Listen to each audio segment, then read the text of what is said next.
Καλησπέρα.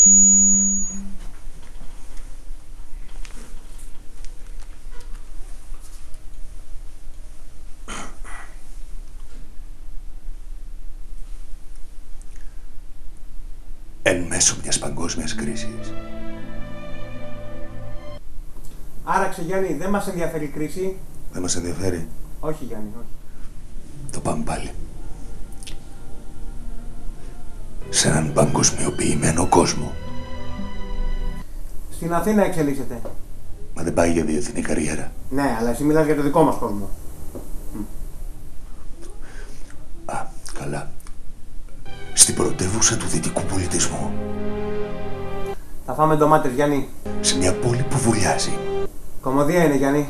Σε μια πόλη που σοριάζεται στο γέλιο. Πάρ' το αλλιώς Γιάννη. Ένα σπίτι. 2 συγκάτοικοι. 4 είναι. Ένα σπίτι, 4 συγκάτοικοι. Και ένα ψάρι. Στα Κάρβουνα. Παραγγελία δεν είναι χρυσόψαρο είναι. Και ένα χρυσόψαρο. Αχα. Θα ζήσουν την περιπέτεια. Είσαι ο Γιάννη. Θα δουν το γελίο του πράγματος. Γελίο. Στα τραύματα ενός εμφυλίου. Όπα. Για πρώτη φορά μετά τη μεταπολίτευση. Όπα. Τα σεκλέτια της ψυχής τους. Κόβουμε Γιάννη. Θα τους οδηγήσουν στο λάθος. Κόψαμε. Του να ξεχάσουν τα πάντα.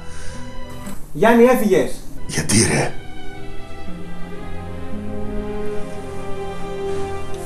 Τράβα και την πόρτα.